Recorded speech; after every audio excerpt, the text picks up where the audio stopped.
Alice? Honey? Alan, I'm upstairs. I have a surprise for you. Well, hello there. I'm not the surprise. It's in the study. Go take a look. Okay.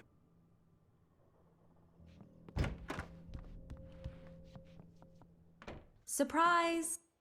Alice? What is this? I guess I have a small confession to make. I thought maybe you could write here that a change of scenery would get you past— Damn it, Alice, everyone keeps— Hey, just hear me out. There's a local doctor, Dr. Hartman. I read a book of his. He has a private clinic here. He specializes in helping artists. So now you want to get me committed? No, it's not like that. That's not— Alan?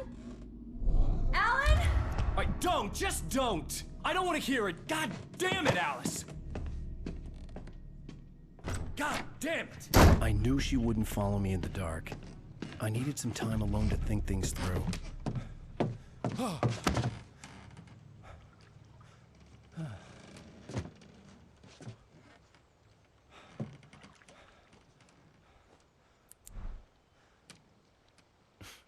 Damn it.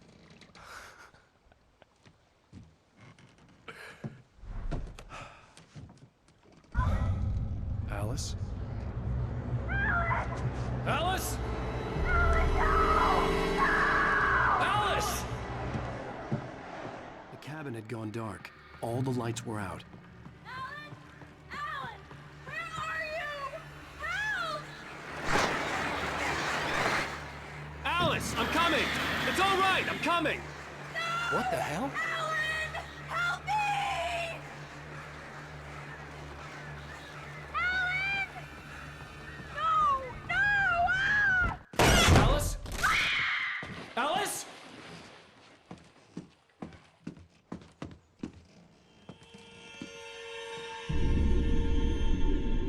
Oh no!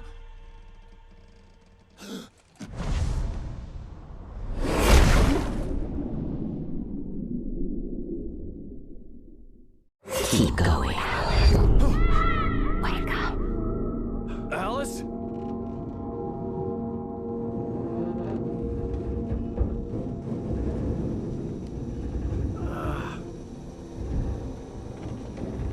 Waking up in the crashed car felt like I had woken from one nightmare and entered another. I couldn't remember how I got there. All I knew was that something terrible had happened to Alice. The phone was dead. I'd have to find help on foot.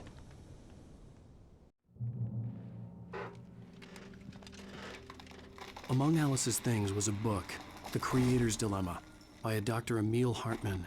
Seeing the book brought back my fight with Alice. I didn't like it, and I didn't like the guy's smug face on the cover either. The gas station was my best bet. They'd have a phone I could use. It looked like a long hike through the forest to get there.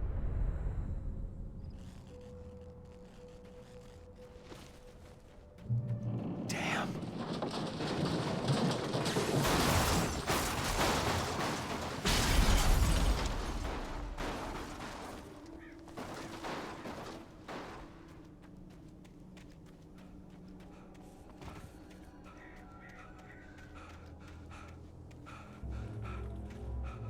Hello?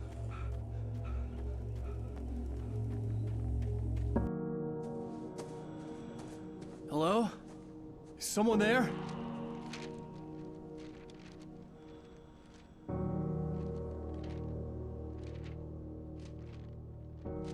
The loose sheets of paper were pages from a manuscript entitled Departure. That was the name I planned to use for the next novel I had never gotten started. I was named the author. I hadn't written it. I couldn't remember writing it. In the scene on the page, the hero was attacked by an axe murderer in the woods at night.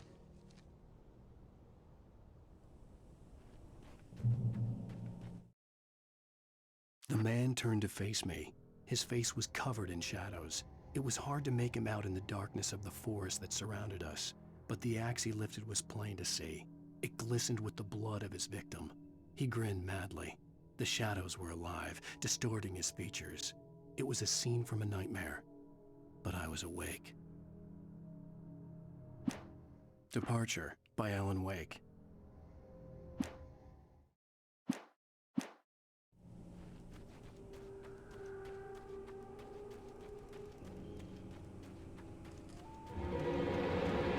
Anybody there? Please, I've been in an accident.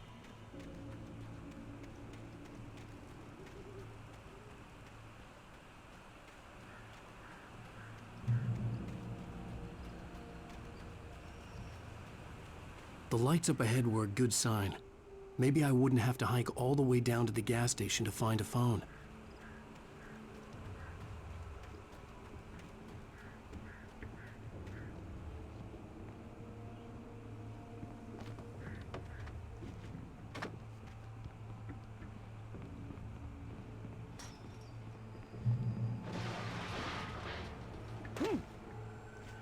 Anybody there? Please, I've been in an accident. Hey! Hey, you! Phil! There's been an accident. I need help. Listen, Deposit. I need to... Premium cabins for rent in Oh, hell. Carl Stuckey. Pleased To meet you. Non-refundable reservation deposit required. Fair and square.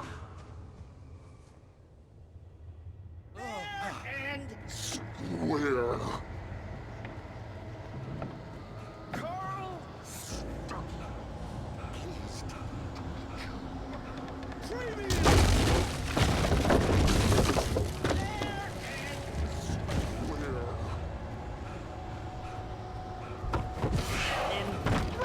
balls.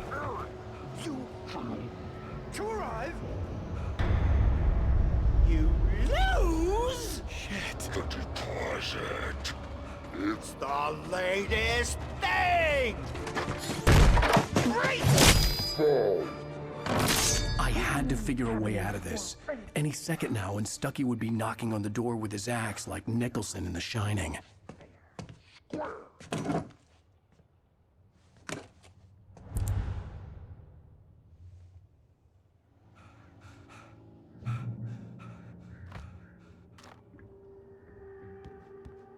During your trying, it's the latest thing in Yes. Testably. Bright Falls Sheriff Proven. Station. How may I? let you Hello? Hello? one. Stone. You can see the sights and those This is bad.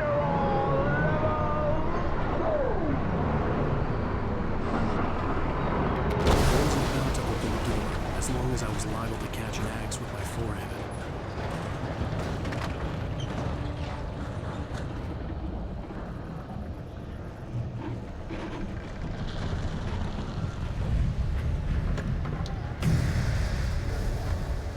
There were more of them.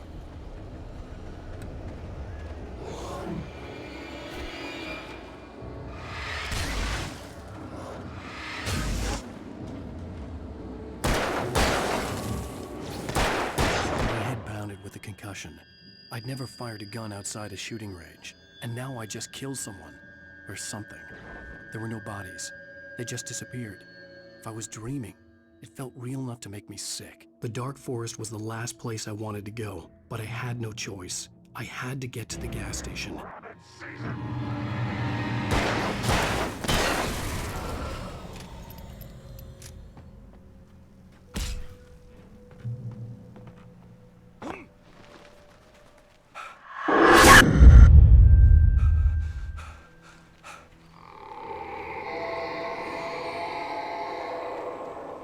What the hell was that? When I saw the river below, something uncoiled itself inside my head. I realized that I'd have to find a way across. I didn't even want to look at the water.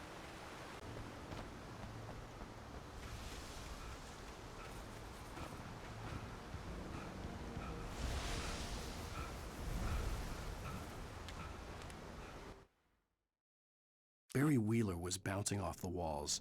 He jumped on a plane after his calls were ignored by both Al and Alice for several days. It could mean that they were both on a second honeymoon, but Barry didn't buy it. Al had been way too unstable for that, not sleeping, messed up. Barry had years of experience dealing with Alan Wake, and he couldn't ignore it. Something was wrong. The Taken stood before me. It was impossible to focus on it, as if it stood in a blind spot caused by a brain tumor and eye disease. It was bleeding shadows like ink underwater, like a cloud of blood from a shark bite. I was terrified. I squeezed the flashlight like my life depended on it, willing it to stop coming any closer. Suddenly something gave, and the light seemed to shine brighter.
The staircase was broken. I had to make my way up some other way.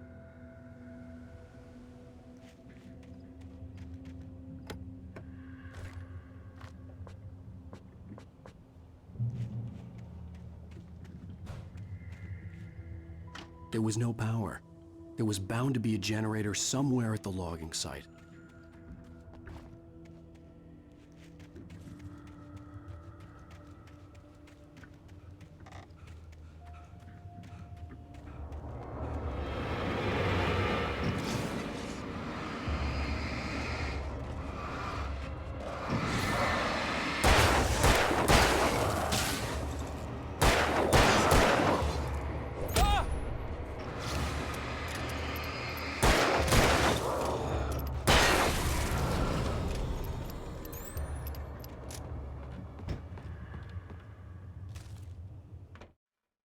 I heard them before I saw them, swooping down from the sky and screeching as they came. I spun around just as the cloud was upon me. For an instant, I stared into 100 dead eyes, black pearls glittering in the darkness. I raised the flashlight and the swarm exploded like fireworks. Feathers burned, turned into ash. I couldn't hear my scream above theirs.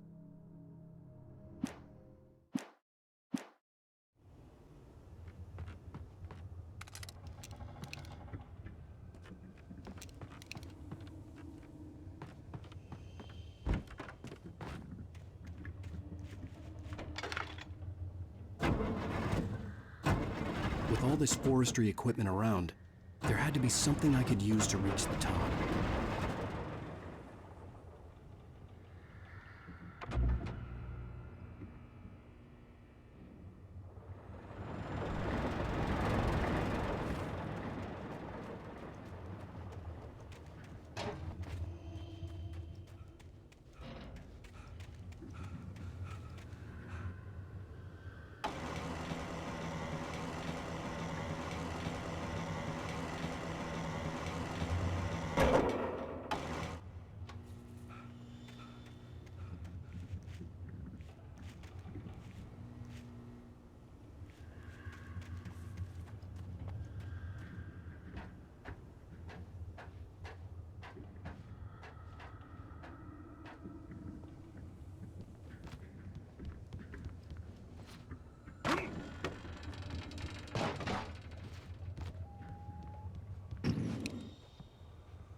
I was just outside for a breath of fresh air, and what a night. I know most of you are probably in your beds by now, but if you're still up and around, take a moment. Step outside for a spell and breathe.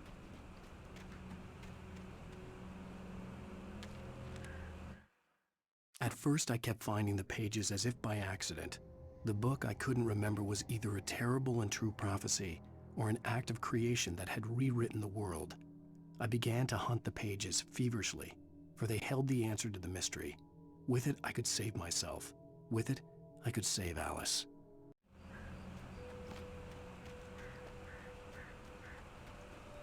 The gas station was closer now, its light welcoming in the darkness.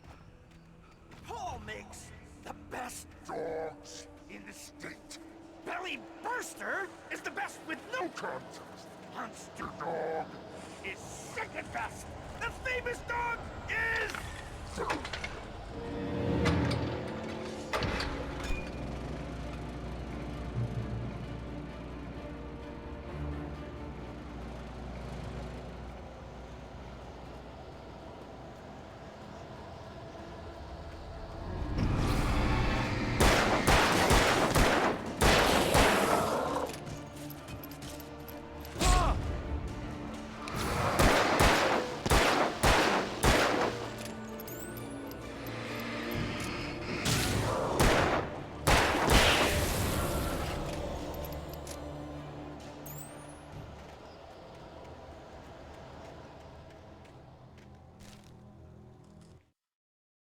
I stepped into the gas station's garage. It was dark and quiet. The place was a mess.